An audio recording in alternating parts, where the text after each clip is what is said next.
Muito boa noite, meus irmãos e amigos. É com alegria que estamos aqui, mais uma vez, com a nossa mesa de explanação bíblica, realizado pela Primeira Igreja Batista de Presidente Prudente, com o objetivo de estarmos expandindo a palavra do nosso Deus, levando esse evangelho que tem transformado muitas vidas.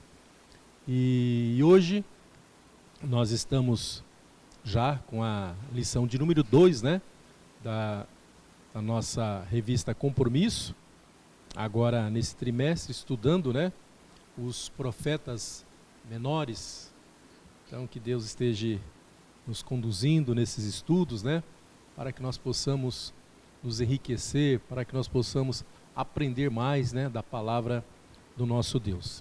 E temos hoje o privilégio, né, de termos aqui na nossa mesa de explanação bíblica o pastor Luiz Antônio, né, o pastor auxiliar da nossa igreja, pastor de visitações, né, e também o pastor Humberto Sedano, pastor lá da nossa congregação em Álvares Machado. E eles estarão aqui, então, para estar assim aprofundando, né, um pouco mais, né, nesse estudo maravilhoso da palavra de Deus, que é o livro de Oséias, né? E hoje nós temos como texto áureo Oséias capítulo 6, o versículo 4, que diz assim: Que te farei, ó Efraim? Que te farei, ó Judá? Porque a vossa beneficência é como a nuvem da manhã e como o orvalho da madrugada, que cedo passa. Lendo então essa palavra maravilhosa, nós vamos orar, vamos falar com o nosso Pai Celeste, pedindo a Ele orientação, sabedoria, né? Para que nós possamos então compreender um pouco mais da sua palavra. Vamos orar. Querido Deus, Pai eterno, obrigado, Senhor, por mais essa tão preciosa oportunidade que o Senhor nos dá de estarmos aqui nesta noite para estarmos refletindo, meditando na tua palavra, Senhor. Que o Senhor esteja abrindo as nossas mentes, Senhor, a nossa compreensão, para entender tudo aquilo que o Senhor quer falar aos nossos corações, Pai querido. Ser com os nossos pastores, Pai querido, que estão aqui, que o Senhor também esteja dando a eles sabedoria vinda dos altos céus, para estar falando somente de Ti, Senhor. Ó Pai querido, ser com a nossa mesa de explanação bíblica, ser com todos que estão nos acompanhando através da internet, aqueles que vão ouvir um dia qualquer desses, e que esta palavra, Pai, esteja falando também aos seus corações, que haja transformação de vidas, ó Pai. Ó Pai querido, sei com cada um de nós aqui, sei com o Flávio que está aí na transmissão, Pai querido, que esta noite realmente seja uma noite abençoada na Tua presença, Senhor, e que possamos realmente, após esta mesa, estarmos fortalecidos e encorajados com a Tua palavra, Senhor. Muito obrigado, Senhor. Esta é a minha oração que eu faço, agradecido em nome de Jesus. Amém, Senhor. Muito bem, meus queridos irmãos e amigos, este livro de Oséias, né, vai nos trazer realmente muitas lições práticas de vida, né? E aqui, nessa lição de hoje, nós vamos observar que Oséias, né, começa com uma forte repreensão de Deus, né, destacando realmente a decadência espiritual e moral que tomou conta, né, da terra naquela época, né? E este capítulo também, o capítulo 4, acusa também os sacerdotes, né, o povo e até a própria terra, de vários pecados, né, e transgressões, incluindo aqui idolatria, né, falsidade, imoralidade e tantas outras coisas que realmente o inimigo acaba colocando no coração das pessoas, né? E Oséias também mostra um quadro sombrio, né, de uma sociedade que se afastou, né, dos mandamentos do nosso Deus. E nós já sabemos, né, quando as pessoas se afastam de Deus, estão distantes de Deus, muitas coisas ruins realmente acontecem em suas vidas e, consequentemente, né, as pessoas que estão ao seu redor são atingidas também. Então, amados, nós nesta noite vamos estar então refletindo então aqui nesta lição de hoje, que tem como título, né, uma contenda com Deus. Então nós vamos passar aqui a palavra para o pastor Luiz Antônio, que vai então fazer assim as suas primeiras considerações sobre esta lição de hoje, e em seguida, né, estaremos, aliás, o pastor Luiz Antônio, depois o pastor Humberto, e em seguida estaremos fazendo um bate-papo aqui, né, conversando um pouco mais sobre este assunto tão importante, né, tão relevante na vida do cristão. Então eu passo a palavra para o pastor Luiz Antônio. Saudações cristãs a todos, boa noite aos internautas, amigos e irmãos que nos acompanham. Eu saúdo aqui o irmão Oscar na mediação da mesa, pastor Humberto, o irmão Flávio que nos assiste aqui na imagem, sonoplastia. Eu vou iniciar então falando aqui desse tema tão relevante, uma contenda com Deus, né? Então, o povo estava numa situação complicada. O autor aqui ele vai destacar as questões sociais, políticas, econômicas e espirituais de Efraim, né? O povo estava realmente querendo ter aquele privilégio de ser um religioso, né? O povo de Deus, mas, não obstante, eles caminhavam na contramão.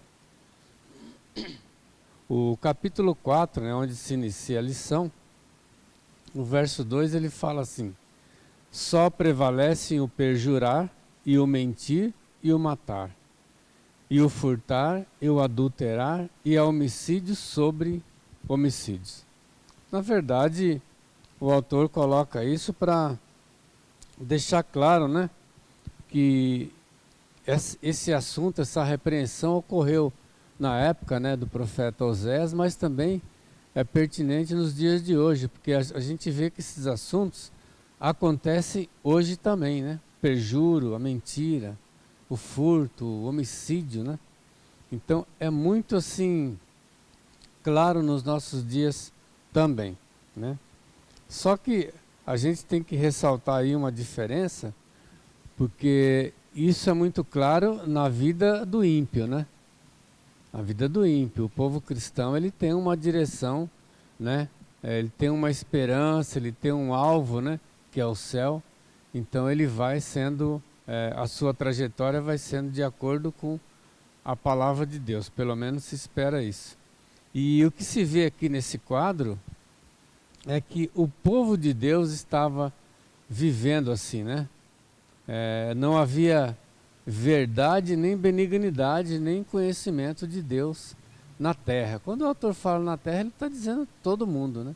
Ele está nivelando o ímpio com o povo de Deus. Estava vivendo uma vida igual. E nós também temos que tomar cuidado nesse sentido, porque nos nossos dias também tem pessoas levando uma vida cristã que você olha assim, a grosso modo, você consegue identificar com as pessoas do mundo, né? Então a gente tem que tomar cuidado, porque a gente não pode amar a Deus e ao diabo, né? A gente tem que amar a Deus e seguir a Deus, né? Mas se a gente vacila um pouquinho, a gente começa a praticar coisas que não agradam a Deus também. Então o primeiro ponto aqui é a questão social, né? Então, aqui na questão social, o autor aqui, ele, na verdade, ele faz um breve resumo, né, sobre o processo de escolha de Deus, né, para o seu povo, né? Quando ele começa com Abraão, né, ele retira Abraão lá de Ur dos Caldeus, né? E aí ele levanta Abraão, né, fala para Abraão: farei de ti uma grande nação. Quer dizer, era uma promessa, né, que eu vou ter um povo separado, que terão famílias abençoadas, né? E que será um povo que vai identificar comigo, né? E vai transmitir, né, a minha vontade para as outras nações também. Quer dizer, a ideia era a partir de Abraão e do seu povo, né? O povo do mundo olhar para aquele povo e ver o quanto aquele povo era diferente, né? Quanto o povo de Deus era um povo diferente. Um povo então que recebe lei, palavra de Deus, né, para ser aí um farol na vida deles, um exemplo. Como diz aqui Deuteronômio 4, 5 e 6, né, que a palavra diz: vedes aqui, vos tenho ensinado estatutos e juízos, como me mandou o Senhor meu Deus, para que assim façais no meio da terra, a qual ides a herdar. Guardai-os, pois, e cumpri-os, porque isso será a vossa sabedoria e o vosso entendimento perante os olhos dos povos, que ouvirão todos estes estatutos e dirão: este grande povo é nação sábia e entendida. Então, na verdade, né, todo esse aparato que Deus deu para o seu povo é para que o povo fosse um povo educado segundo a palavra de Deus, né, tivessem famílias fortalecidas, né, no Senhor, e que demonstrasse para o mundo que eles eram sábios, inteligentes. O autor até coloca aqui, né, que eles teriam que ter uma vida que fosse perceptível aos olhos das nações vizinhas, né, o diferencial deles. Aí o autor coloca assim que o povo de fora diria, né, que povo sábio, que povo inteligente, olhe os filhos deles como crescem, observe como os homens tratam suas esposas, veja a relação que eles têm com os mais simples, né? Nunca vimos tal coisa, nunca se falou nada parecido onde eles aprenderam isso, né? Então Israel é tido como um modelo para as outras nações. No entanto, o autor destaca muito bem aqui que eles renunciaram à responsabilidade de brilhar e esconde o brilho, a luz, a lanterna num buraco escuro de intolerância, promiscuidade sexual e injustiça social. E nós também somos chamados por Deus, né, para testemunhar para aqueles que estão nas trevas, para que eles possam vir para a maravilhosa luz que é Cristo. Então nós também temos essa mesma responsabilidade, né, do povo judeu. Nós temos agora, né, na nova aliança, em Cristo Jesus, a nossa responsabilidade é testemunhar com a nossa vida para que as pessoas vejam a nossa vida, vejam que somos diferentes, né, que somos pessoas organizadas, pessoas tementes, inteligentes, né, para que eles também possam desejar, né, se aproximar de Deus. Veja que lá na igreja primitiva, né, Atos 2:42 ali, ele fala que a igreja primitiva ela caiu na graça do povo, né? Ou seja, as pessoas de fora viam a movimentação daquela igreja, né, como ela era, a alegria, né, os louvores, a unidade, né, no meio das pessoas, a união entre os povos ali. Então as pessoas de fora viam e desejavam então fazer parte daquela comunidade, daquele povo, né? Então nós também temos essa função, essa responsabilidade de brilhar, né? Não é à toa que Jesus nos chama de sal e luz, né? Nós temos que salgar, ser diferente, temos que brilhar. Onde nós chegarmos, temos que ter esse papel de tirar dali as trevas, né? E ficar a luz, que é Cristo Jesus. E o autor segue aqui dizendo que parece que a promessa de Deus para que o seu povo fosse santo, separado, né, diferente, é abandonada pelo desejo de ser igual aos demais povos. Olha só, Deus faz todo um planejamento, um esforço, né? Tira Abraão lá de Ur, né? Que era um grupo de idolatria que existia ali na época, tira de lá, constitui um povo. Aí, depois de toda aquela trajetória, o povo então ele começa a olhar para as nações e querer ser igual às nações. Quer dizer, eles que deveriam, como é que se diz assim, no sentido de influenciar, né, as nações, agora parece que eles estão sendo influenciados pelas nações, né? Como diz aqui, primeiro, ele até cita 1 Samuel, né, capítulo 8, 4 e 5, dizendo assim: Então todos os anciãos de Israel se congregaram e vieram a Samuel, a Ramá, e disseram-lhe: Eis que já estás velho, e teus filhos não andam pelos teus caminhos. Constitui-nos, pois, agora um rei sobre nós, para que ele nos julgue como tem todas as nações. Olha que falência espiritual, né? O povo tinha um governo teocrático, né? Um governo de Deus. Quem julgava eles era Deus, quem comandava a vida deles era Deus. E eles pedem o quê? Eles pedem a dispensa da teocracia e então querem adotar um rei humano, né? Onde esse rei iria organizar, administrar e julgar eles, né? Então a gente vê que quando há essa falência espiritual, né? A gente realmente fica numa situação bem deplorável, bem triste, né? Quer dizer, você entre escolher ser governado por Deus, você dispensa o governo de Deus e opta pelo governo humano. E nós sabemos o que aconteceu com aquele povo, né? Outro ponto aqui é a questão espiritual. Ele fala: o ser humano é único, um ser espiritual que depois de criado se torna eterno. Um ser físico com necessidades corpóreas, um ser social e relacional. Então não dá para analisarmos as questões propostas por Deus por meio dos seus profetas sem considerarmos o todo do ser humano. Ao que parece, muitos religiosos do passado e do presente não compreendem ou não querem isso. Israel se valia da sua inteligência, da sua religião, e literalmente se escorava nas práticas religiosas.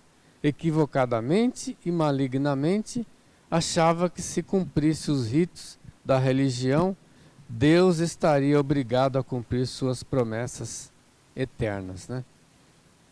Então o autor vai citar aqui que essa contenda é antiga, né? Que ela nasce lá no conflito entre Abel e Caim, né? Um conflito ocorrido pela forma de sacrifício apresentado a Deus, né? Mas é bom pontuar essa questão da religiosidade, né? A religiosidade apenas, ela escraviza o homem, né? Escraviza o homem e leva para o inferno. Porque a religiosidade, como ele estava praticando aqui, não leva ninguém para o céu, né? Não conserta ninguém, não traz inteligência para ninguém. O que ele estava fazendo é dizendo que era um povo de Deus, mas vivendo, como diz a palavra, o perjúrio, né? O mentir e o matar. Por quê? Porque o povo estava destruído porque faltou-lhe conhecimento, porque eles rejeitaram o conhecimento de Deus. Então, uma religiosidade sem o conhecimento de Deus, né, ela não serve para nada.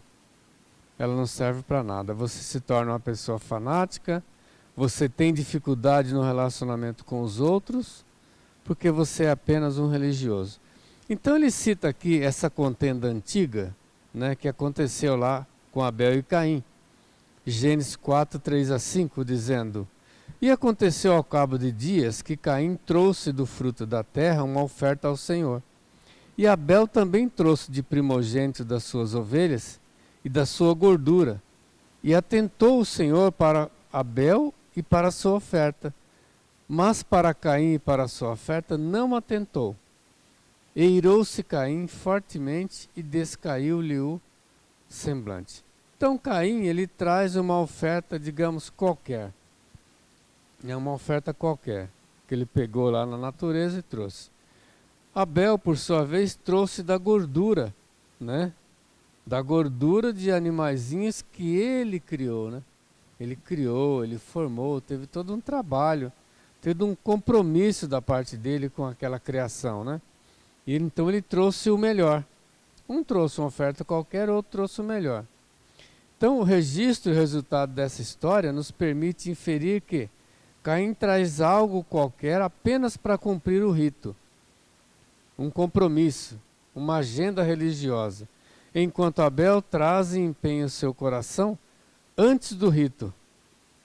Deus declara a Osés: pois a minha contenda é contigo, ó sacerdote. Então, amados, a gente não pode viver, como alguns têm dito, né? Viver aquela vida religiosa no automático, né? A vida no automático é muito perigoso. Você pode julgar que está fazendo o correto, que está se esforçando, cumprindo tantas tarefas, mas na verdade você pode estar bem distante de Deus, né? E o que Deus quer de nós é que nós estejamos sempre na presença dEle. Se nós estivermos na presença dEle, nós vamos aprender dEle e vamos crescer segundo a vontade de Deus, né? A contenda é com o sacerdote o que ele representa, com o sacerdote o que ele reflete na sociedade. Pois apesar da primeira reprimenda ser direta ao sacerdote, o castigo do povo será o mesmo, pois o pecado de um alimenta o sustento do outro. O povo não quer ouvir a palavra de Deus, quer ouvir uma versão light, sem deveres, sem compromissos, né? Então o que acontecia? O povo queria essa fragilidade espiritual e religiosa. O líder, por sua vez, percebendo isso também, ele vai o quê? Alimentar o povo daquilo que o povo deseja e gosta. E aí um acaba atrapalhando a vida do outro, e aquela representatividade que teria que ser de Deus já não é mais. É uma vida de religiosidade, dizendo que adoram a Deus, mas na verdade eles estão fazendo o que agrada a cada um, né? Fazendo a vontade do homem. E Oséias 4, 8 e 9, ele diz aqui, né? Alimentam-se do pecado do meu povo, e da maldade dele tem desejo ardente. Por isso, como é o povo, assim será o sacerdote. E visitarei sobre ele os seus caminhos e lhe darei recompensa das suas obras, né? Então o povo estava querendo enganar, as lideranças por suas vezes também estavam com malandragem, né? Querendo enganar, e tanto o povo como o sacerdote iria para o buraco, né? Porque ambos deixaram de olhar para o Senhor. Amém? Agora o pastor Sedano vai dar continuidade. Obrigado, pastor. Boa noite, pastor Luiz, irmão Carlos, Flávio também na parte técnica, e também cada pessoa que participa através da internet, não? Então chegamos à segunda lição da revista, não? Do trimestre. Os capítulos 4, 5 ao 6 estão como base de nosso estudo, não? A mim me corresponde ver a conversão sincera, a conversão sincera. Nós temos que voltar assim a aquilo que era na época em que Jeroboão vai a ministrar, não? Quem era Israel? Quem era Israel? Agora, é interessante observar de que o rei que governava era Jeroboão II, porque houve um Jeroboão que foi o primeiro, não? E foi aquele que dividiu o reino quando era um. Ele pegou 10 tribos e iniciou um reino. E aqui temos uma palavra que a gente vai usar, paralelo. Ele inicia um reino paralelo. Paralelo aqui é um reino falso, tá? Por quê? Porque o reino era um com Saul, com Davi, com Salomão. Quando Roboão assume o trono, aí Jeroboão divide o reino, ele fica com 10 tribos, fica com a maioria. E o reino é paralelo, é falso no caso. Por quê? Porque enquanto no sul fica Judá com a dinastia de Davi, com cada rei que vai assumir o trono, o caso do reino do norte vai ter uma dinastia paralela. São 9 dinastias diferentes que vão a assumir o poder através da conspiração. Há também um templo paralelo, porque enquanto Judá tinha Jerusalém e o templo ali, revelado por Deus a Davi, que Salomão constrói, no reino do norte vão haver 2 santuários inicialmente para poder ser usados por aquela nova dinastia, ¿no? de reis no norte. E enquanto no reino do sul se adorava só a Jeová, o Deus Criador, o Deus Redentor, no reino do norte vão a começar a cultuar-se 2 bezerros, no norte e no sul. Depois vão a incorporar-se outros cultos a Baal, a Shera, a Moloch y otros más. Y también vamos a ver un sacerdocio paralelo, porque en cuanto a Nosul estaba só a dinastía de Leví, sacerdotes llamados por Deus. No reino do norte, sacerdotes no son de Leví, son otras personas de otras tribus. También encontramos no reino do norte festas paralelas, calendario paralelo. En cuanto había no sul, o calendario que Dios reveló, había Pascua, había Pentecostes, había tabernáculos, había trompetas y las demás festas. No reino do norte, as festas son criadas por eles, son inventadas por eles. Entonces había no reino do norte, havia um culto paralelo. Agora, a pergunta é, o que você pode esperar de um reino paralelo, um sacerdócio paralelo, um culto paralelo, uma vida? O que você pode esperar daquilo que é falso? Nada de bom, não? Nada de bom. Porque nestes 3 capítulos, que o pastor já comentou, a palavra-chave é conhecimento. Mas aqui não é conhecimento intelectual, mental, não. Aqui, conhecimento significa experiência com Deus. E o profeta aqui, para chegar ao capítulo 6, que é a ideia da conversão sincera, ele vai apontar no capítulo 4 o que são os pecados, não? E um resumo da sociedade israelita dos dias de Jeroboam. Mostra que havia idolatria, banditismo, prostituição, hipocrisia, se cultavam outros deuses além dos bezerros. E sabe que interessante? Porque no capítulo 1 ao 3 do livro de Oséias, o problema era Gomer, que se prostituía. Já no capítulo 4 ao 14, o problema não é Gomer, o problema é Israel, porque a vida de Gomer e Oséias era um paralelo daquilo que era Deus e Israel. Só no capítulo 4, a palavra prostituição se repete 7 vezes. O que se cobrava de Gomer nos capítulos iniciais, agora se cobra de Israel. Uma nação que se prostitui, uma nação que abandona a Deus. E observe a sequência. Primeiro, a apatia, não se importa com Deus. A apostasia, deixa Deus. E vem a idolatria. E essa idolatria vai levar a impiedade, a injustiça, a imoralidade, o que se vê aqui. E aqui isso nos lembra o que diz Salmo 115. Por quê? Se a nação do norte, o reino de Israel, adorasse ao Deus verdadeiro, seria justa, santa, fiel. Mas como está adorando a ídolos, vai ser como um ídolo, como fala Salmo 115. Vai ser conforme aquilo que adora. E esse momento em que o profeta está profetizando, está pregando, é interessante. Porque se você pega a linha do tempo do reino de Judá, qual foi a época mais esplendorosa no reino de Judá? A época de Salomão. Rica materialmente, mas pobre espiritualmente, porque o próprio Salomão também se prostitui diante do Senhor, porque adora outros deuses, ama as mulheres. Ele também se degenera, se corrompe. E quando você pega a linha do norte, do reino do norte, qual foi a época mais gloriosa, mais esplendorosa materialmente? Foi aqui a época de Jeroboam II. Então encontramos que a nação era rica materialmente, havia prosperidade, só que se degenerou.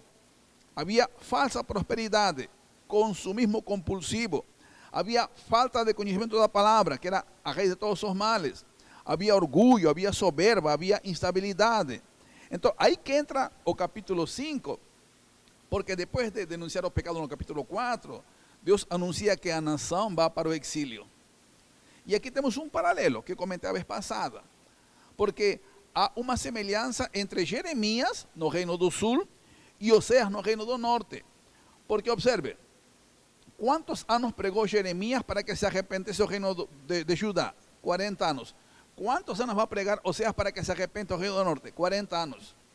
Jeremias viu que a nação não se arrependeu, e viu como chegou o Babilônio, ou na época era Nabucodonosor, não? O general principal, não era ainda o rei, e ele vai entrar e vai destruir o templo, a cidade. Isso viu Jeremias em seus dias. Não é diferente com Oséias. Oséias vai pregar durante 40 anos e ele vai ver a queda de Samaria diante dos assírios. Há um paralelo. Então aqui se chamava certamente arrependimento, quando se diz assim, aqui no início do capítulo 6, vinde, voltemos ao Senhor, porque Ele despedaçou e nos curará, feriu e nos atará, tá? Era o chamado, tá? Ele está chamando assim, conheceremos ao Senhor se prosseguimos em conhecer ao Senhor. A sua saída está preparada como amanhã e Ele virá a nós como a chuva seródia e temporá que rega a terra, tá? Só que é interessante esse chamado ao arrependimento, como que respondeu Israel. Aqui se usa uma ilustração, uma figura interessante para ver um falso arrependimento. Diz, Efraim, que te farei? Judá, que te farei? Porque a vossa benignidade é como a nuvem da manhã, é como orvalho da madrugada que cedo passa. Então, essa conversão era algo falso também, como demais, todo paralelo. Era descartável, não era sincera. Era assim, um apelo espiritual forte para a conversão, mas eles respondem com emocionalismo. Eles se arrependem na hora, mas depois voltam a pecar. Tipo Nínive, ¿no? Ele se arrepende com Jonas, mas depois volta a pecar, vem Naum e anuncia que vai se destruir, e foi destruído. Assim foi também com Israel. Toda essa nação realmente não conhecia a Deus, não fazia a vontade de Deus. Deus chama a conversão, não só arrependimento, chama a conversão. Não há conversão, não há arrependimento. É interessante que o caso de Gomer, ela se converte, ela muda, mas Israel não muda. E ela, logicamente, cai diante do juízo do Senhor. Agora, é importante observar aqui que o profeta, usado por Deus, ele está colocando aqui a culpa na liderança. Já inicia no capítulo 5. Ouvi isto, ó sacerdotes, escutai, ó casa de Israel. Então, chamando a liderança, porque são eles que não conheciam a Deus. O pastor já comentou ali, não? Falou assim, não? Eles rejeitaram a palavra de Deus, eles rejeitam a experiência, conhecimento de Deus, e tudo acontece isso, não? Tudo acontece isso. Então, é importante saber de que nesses dias, não? Era como nos días de Eli, Jofni y Fineas, porque aquí también se ve o colapso da lideranza, aquí representado pelos sacerdotes. Porque observen, en los días de Eli, ¿qué hacían los filhos? Se prostituían, eran sacerdotes, ellos comían a carne, no dejaban ofertar a Dios, en cuanto Samuel servía a Dios fielmente. Y cuando você ve lá atrás ainda, ¿qué pasó con Nadab y Abiú? Ofereceram fuego extraño. ¿Qué pasó con Aarón? El que fue el que fabricó el becerro de oro. Ahora, a gente pergunta, cuando pregaba Jeremías, ¿quién que se opuso a él? Fue Pasur, que era sacerdote. Cuando pregó Amós, antes de Oseas, a Israel, ¿quién se opuso a Amós? Amasías, que fue sacerdote. ¿Cómo termina el Antiguo Testamento? Malaquías denuncia sacerdotes por corrupción, por dar a Dios o peor, por no ser fieles al Señor, por no tener palabra de Dios. ¿Y cómo que comienza el Nuevo Testamento? Con sacerdotes que matan al Señor Jesús Cristo. Entonces, ¿cuán importante es que a lideranza como sacerdotes conhecessem a Deus, ter conhecimento de Deus pela experiência, não, do dia a dia, da comunhão com Deus, da palavra, para poder levar ao povo ao arrependimento? Mas como o povo, certamente, ele pecava e eles também pecavam, então ninguém se importava com Deus. E é duro porque, irmãos, a história se repete, tá? Como comentamos, era um reino próspero, rico materialmente, mas pobre espiritualmente. Por quê? Quando a gente olha para o futuro, que igreja encaixa aqui, das 7 igrejas do Apocalipse? Laodiceia, que era rica materialmente, próspera, mas pobre espiritualmente, porque o Senhor estava no meio, estava lá fora batendo a porta. Então, realmente, para nós é uma grande lição que deve causar temor e tremor, porque se o líder, o pastor, sacerdote espiritual, ele não conhecia a palavra de Deus, como que vai dar a conhecer ao povo, ao Deus da palavra? É importante. Eu estava olhando um comentário outro dia, não? Isso se falou na década de 80, tá? O Watchman Nee dizia assim, que no final do século passado, não? Que fecha o segundo milênio e começo do terceiro milênio, que agora estamos no século 21, não? As denominações iam a colapsar. As denominações que surgem para evangelizar, para poder fazer missões, ninguém mais faz isso, no testemunho se perde certamente, se dividem, se vai fragmentar. E a gente tem visto que isso aconteceu. Eles falam que já aconteceu. E aí vem a questão, que é bem preocupante. Pessoas para assumir cargo de liderança na denominação, ninguém vai querer assumir cargo de liderança. Ninguém. Tá? Então, já que ninguém quer, o que acontece? Qualquer que aparecer ali é colocado como líder.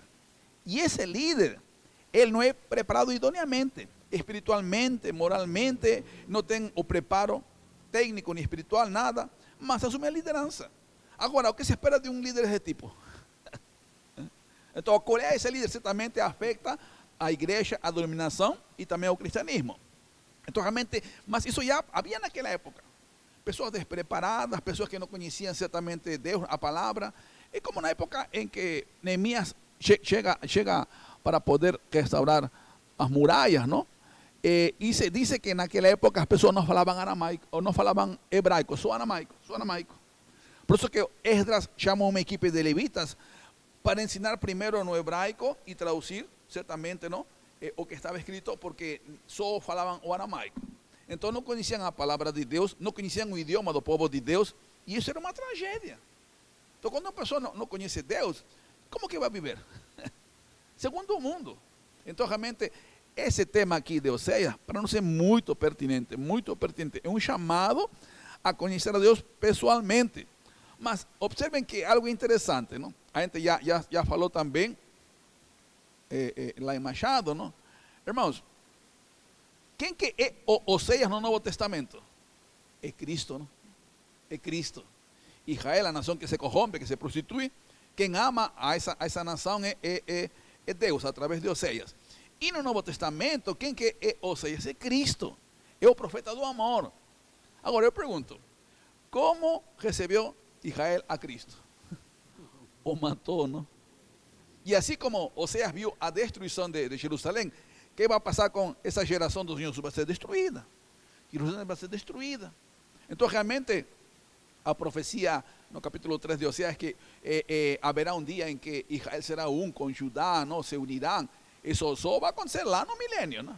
Mas o que se observa é que a nação que foi chamada a arrependimento não se arrepende, perseguiu o profeta, mata o profeta, é hoje igual. E outra coisa interessante, porque se entrar para o nosso contexto, deixando já a questão de Oséias dos seus dias, como a igreja hoje age. Lembre que surgiu um reino paralelo, com culto paralelo, com certos... E que importante que a igreja seja fiel ao Senhor, porque eram das tribos, a melhor que se separam, não? E hoje tem muitas igrejas que surgem, que se separam, com cultos paralelos, com cultos do mundo, que não tem certamente a palavra como centro. É como outro comentário se deu outro dia, não? Na igreja cristã, bíblica, espiritual, a Bíblia é o coração. Se você ter o coração, morre a igreja. Mas em muitas igrejas, a Bíblia não é coração, é apêndice. ênfase no louvor, nas atividades, na programação. A Bíblia é apêndice. Então, se tirar o apêndice, não acontece nada. Continua aquela igreja viva. Então, a igreja hoje cai no perfil de Israel, de Oséias, porque ela adultera, se prostitui, coloca outras coisas que não é o Senhor na sua vida e peca contra o Senhor. Então, o chamado aqui do profeta, nós temos que conhecer a Deus para conhecer sua santidade, sua justiça. E aqui se coloca também, interessante, não? A sua misericórdia. Porque nós temos que ler Oséias e Amós, que são profetas contemporâneos. Porque o que fazia naquela época, hacía liderança? Os cultos eram bonitos esteticamente, técnicos, profissionalmente, tudo isso, tá? Mas na vida moral, eram imorais. Havia exploração do pobre, havia opressão certamente das pessoas mais desfavorecidas. E aí entra o versículo que fala, não? Porque misericórdia quero e não sacrifício, que seja religião. Então, aquele que explorou o pobre, estava cantando no templo como se nada acontecesse. O que mostrava que não conhecia o Deus que é santo, que é fiel, que é verdadeiro.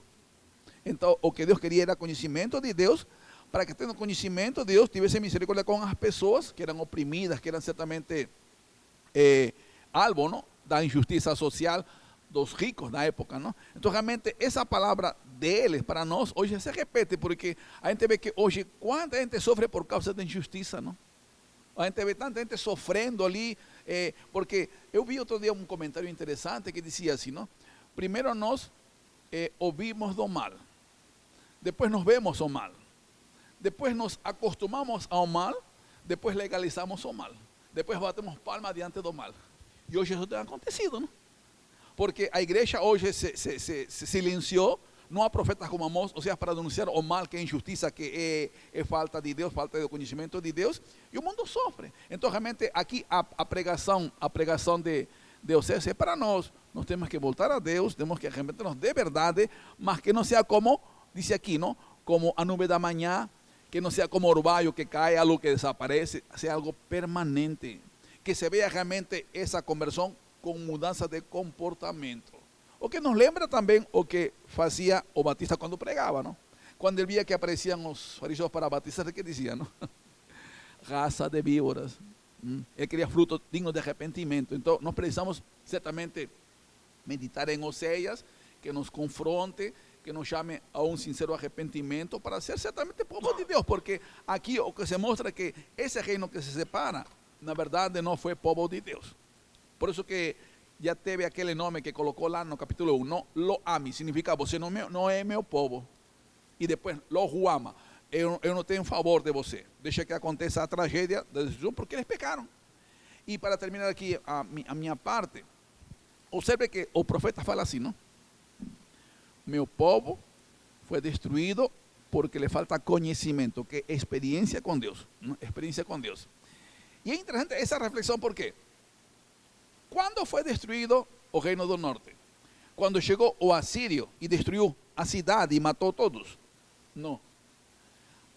Israel foi destruído por dentro, moralmente, espiritualmente, quando se corrompe. Quando isso acontece, atrai o juízo de Deus. Então, antes de haver uma destruição material, houve uma destruição moral e espiritual. Isso passa hoje com a sociedade. Quando o ser humano ele se afasta de Deus, ele começa a degenerar, se leva a uma destruição moral no lar, na família, e isso vai trazer o juízo divino. Isso acontece aqui. Então, aprendamos com Oséias, certamente, a não menosprezar o amor de Deus, porque realmente Deus é maravilhoso, mas quando a gente abusa da sua bondade, a gente certamente tem que enfrentar a justa ira de Deus para poder certamente punir aquele que transgrediu a palavra do Senhor.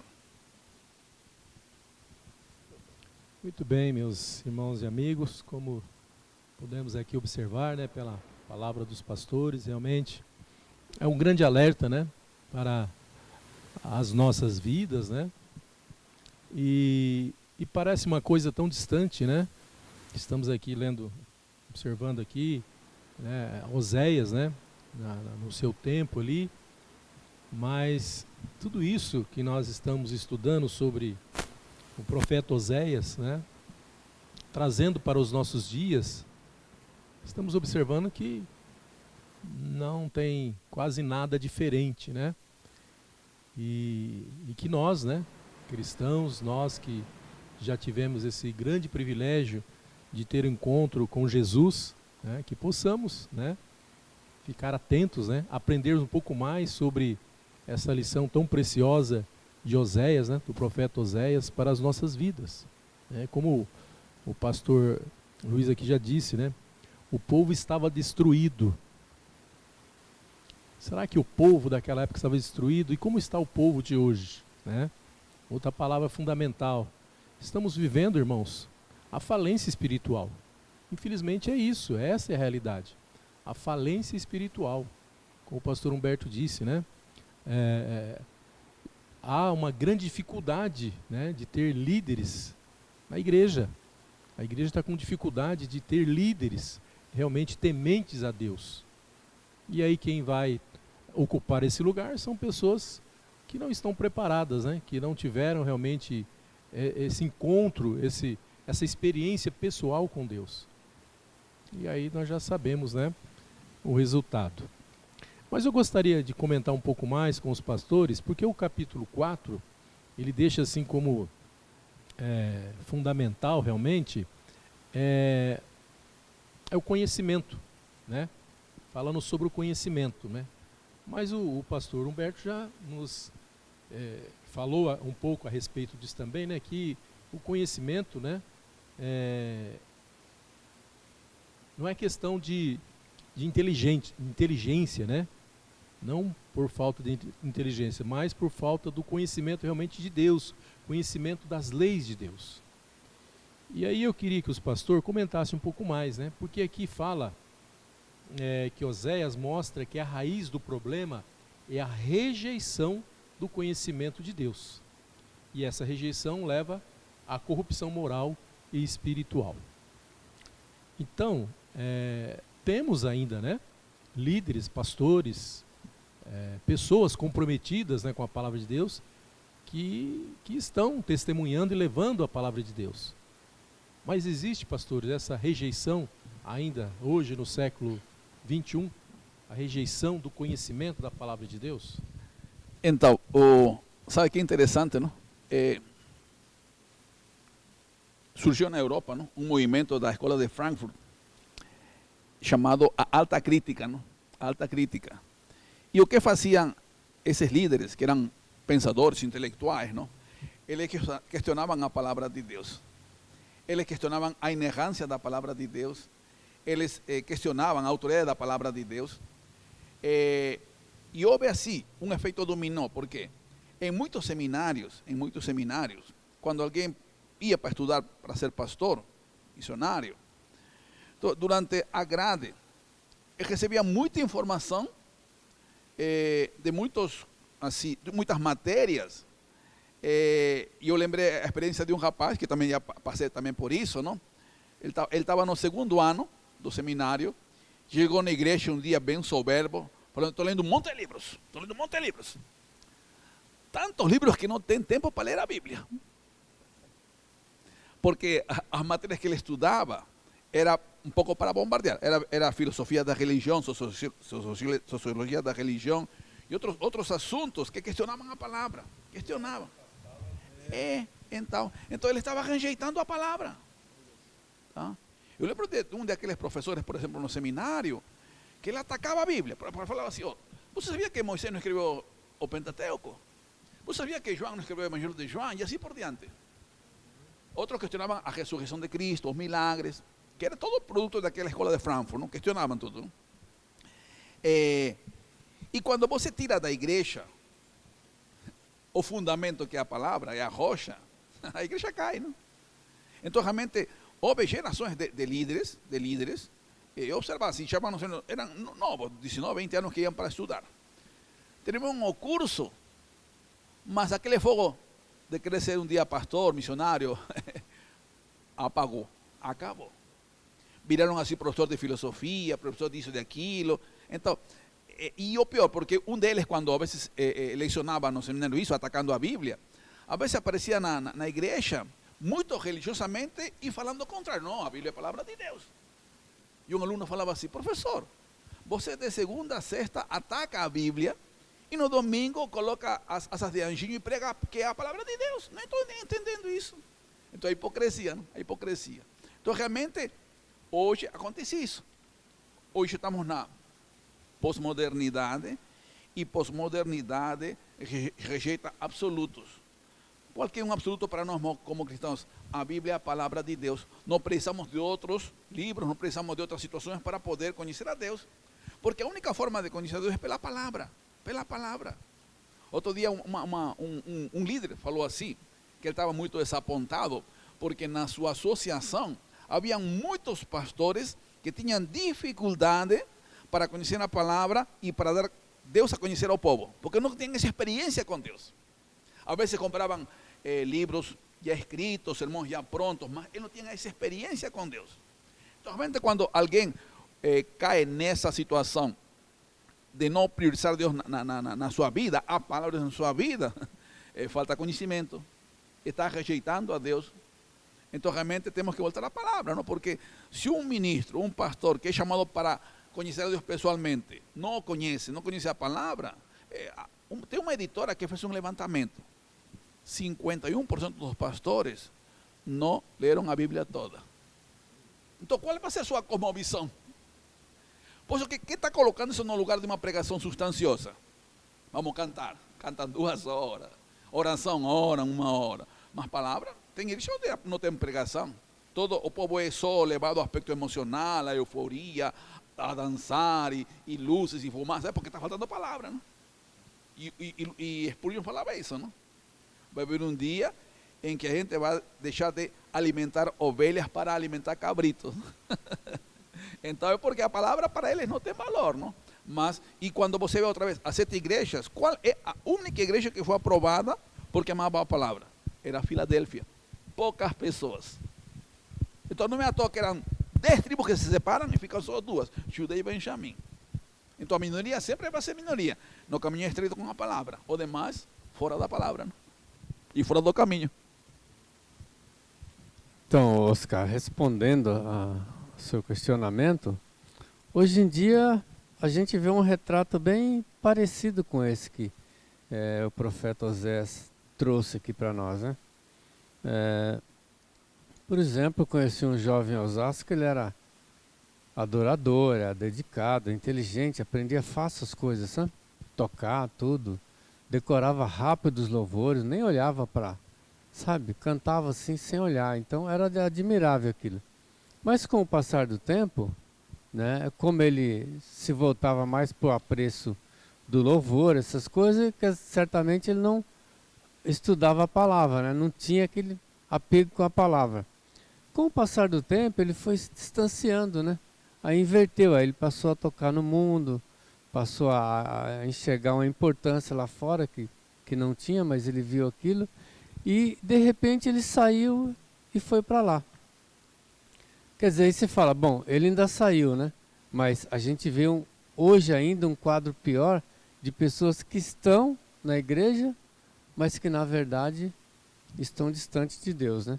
O Oséias fala aqui no capítulo 4, verso 10, que eles comerão, mas não se fartarão, entregar-se-ão à luxúria, mas não se multiplicarão, porque deixaram de olhar para o Senhor. Então tem muita gente hoje em dia que estão nas igrejas, mas não olha para o Senhor, né? Não tem conhecimento, não tem experiência de Deus na vida dele, né? Porque a experiência de Deus é importante, que ela nos fortalece. Às vezes você passa por um período de provação, mas se você está ali com fé, buscando Deus, orando, né? Aquilo quando passa, aquilo você se fortalece, você sai melhor. Então essas pessoas não têm experiência com Deus, né? Eles deixaram de olhar para o Senhor. E às vezes dá pavor, porque você fala assim, a partir de agora, isso vai acontecer com mais frequência, né? Vai aumentando o número de adeptos à infidelidade. Eles falam, onde a gente vai parar, né? Portanto, cada um tem que cuidar bem da sua família, né? Ensinar bem os filhos, os netos, para que a gente veja eles, né? Indo na igreja, participando, a gente ali monitorando. Porque senão vai ser mais um que vai deixar a fé, né? Isso é de suma importância, realmente, o que o pastor realmente disse, né? A questão dos filhos, né? Porque se nós não tivermos essa preocupação, né, com os filhos, né, o que vai ser realmente do futuro? Porque o mundo, como diz a palavra de Deus, jaz no maligno. Então, se nós não tivermos essa base, né, que são as nossas crianças, né, estarmos ensinando, orientando, mostrando realmente a palavra de Deus, dificilmente nós teremos um adulto na casa de Deus, né? Pastores, agora quero voltar um pouquinho então, porque o texto fala aqui, né, a questão da liderança, né, dos líderes também, que tem grande responsabilidade sobre este conhecimento, né? Desculpa. E no versículo 8, capítulo 4, versículo 8, diz assim, alimentavam-se do pecado do meu povo e da maldade dele tem desejo ardente. Então aqui está se referindo da liderança da época, né?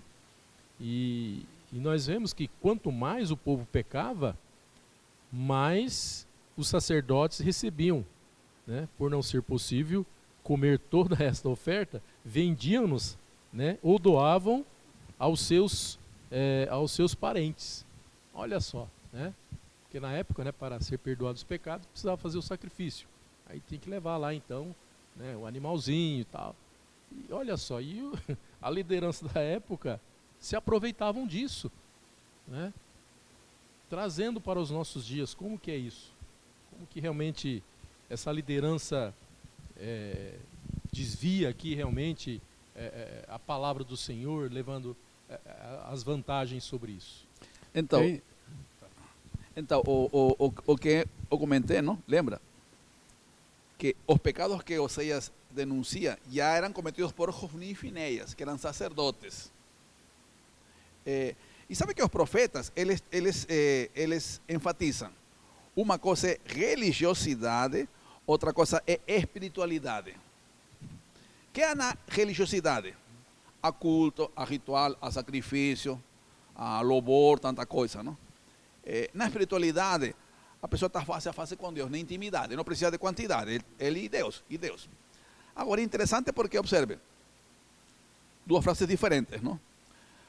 Você vive da igreja ou você vive para a igreja? Você é o senhor da igreja ou você é o servo da igreja? E no lugar da igreja é Deus, não? Porque é a agência do reino de Deus. Então você serve a Deus ou você busca que Deus seja aquele que sirva a você? Porque havia essa filosofia nos dias de Oséias, a filosofia de Hofni e Finéias. A carne que chega não é para cultuar a Deus, é para nós. É para nós. O culto não era para Deus.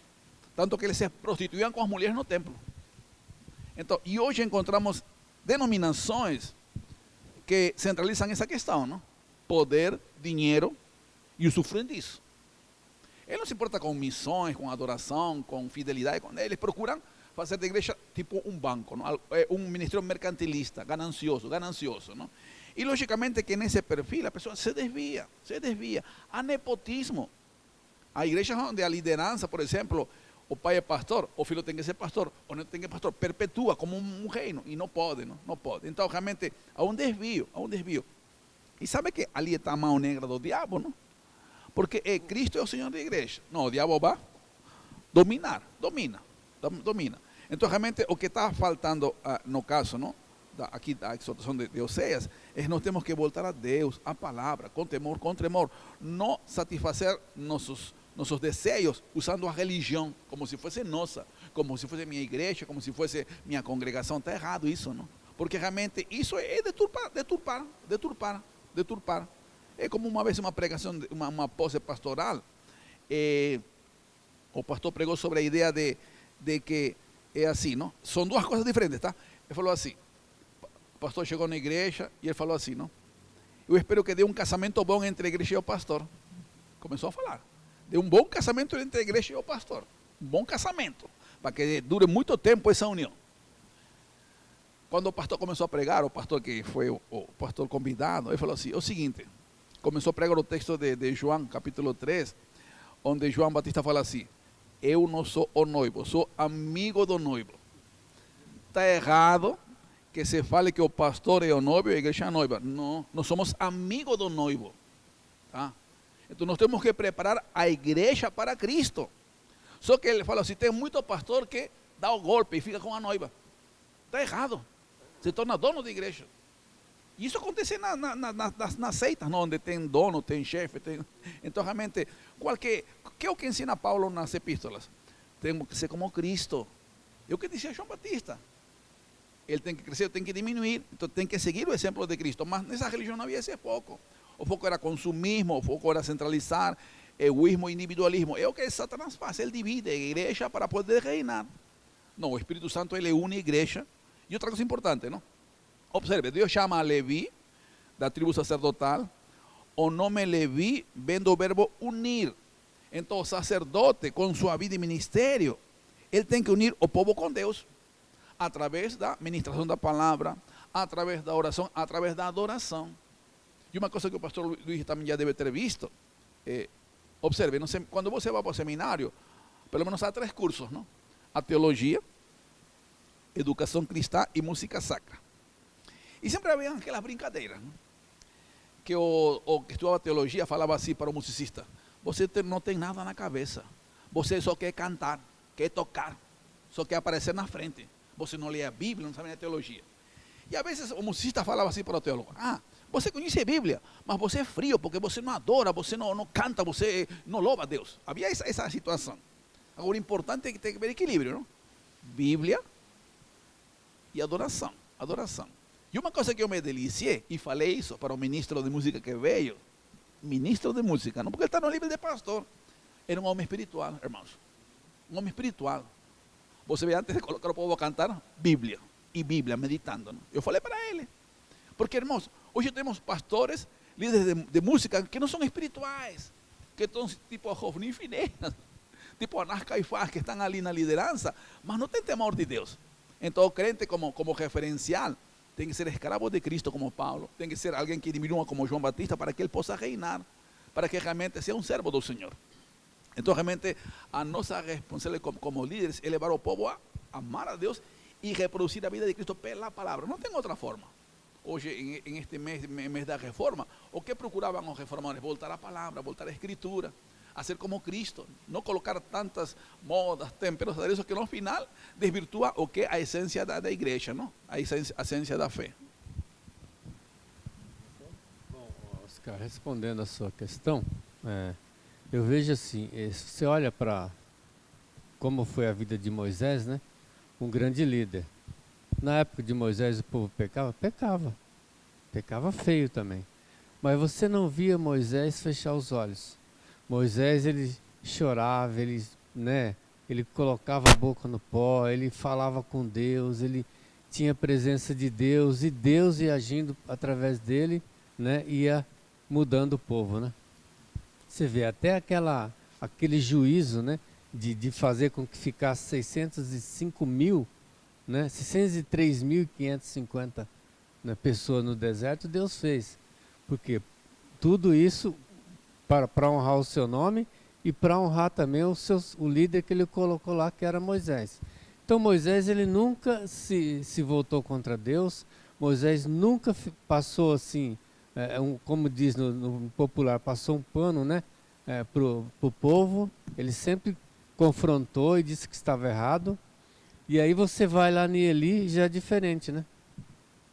Eli, os filhos dele auxiliavam ele no sacrifício ali. Os filhos faziam o que queria, né? Faziam o que queria, e ao final ele acabou sendo corruptível também, né? Eli teve um fim triste por conta de não educar os filhos, de não confrontar. Então os líderes de hoje, da mesma forma, se ele não confronta, se ele não fala a verdade, se ele não vive da palavra, daqui a pouco tudo se mistura. Ele está igual o povo, e ambos caem em pecado, né? E aí eles afundam em pecado, né? Aí, como o texto fala aqui, alimentam-se do pecado do meu povo, e da maldade dele tem desejo ardente. Então o líder começa a ser corrupto também e fazer errado, e acaba um agradando o outro, né? E os dois desagradando a Deus. Então, meus amados irmãos e amigos, né? É um livro muito realmente cativante, né? Esse livro aqui de Oséias, né? Que está contido dentro dos profetas menores, né? E que nos traz muitas lições, né? Muitas lições práticas do dia a dia. E isso é muito importante para as nossas vidas. Por isso que nós temos que dar a importância de vida, né?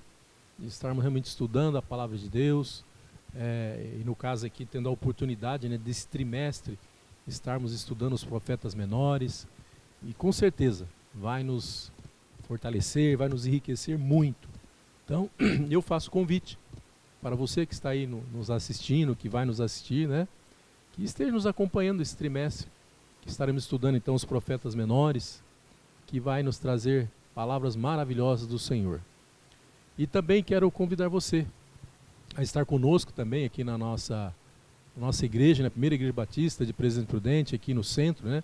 Avenida Manuel Goulart, 503. Venha participar conosco da nossa escola bíblica dominical. Tá? Você é o nosso convidado. Esteja conosco. Com certeza você vai gostar. Tá bom? E quero aqui finalizar dizendo que não é uma jornada fácil, né? Não é uma jornada fácil. Mas precisamos, né, viver a vontade do nosso Deus em meio, né, a essa sociedade tão perturbada, né? Como diz a palavra de Deus, o mundo jaz no maligno. E nós estamos estudando aqui Oséias, né, falando da sua época, mas não é muito diferente o que estamos vivendo aqui no século 21, né? E é necessário uma vida de oração, né, de comunhão com o nosso Deus, para termos aí uma vida saudável, né, uma vida simples, tranquila, pois o inimigo sempre se levanta, né? Ele vai atacar aqueles que resolvem firmemente fazer a vontade de Deus. E o convite, né, do Senhor para nós a cada dia é o mesmo, né, que ele fez lá em Mateus capítulo 11, versículo 28, que diz: vinde a mim todos que estáis cansados e oprimidos, e eu vos aliviarei.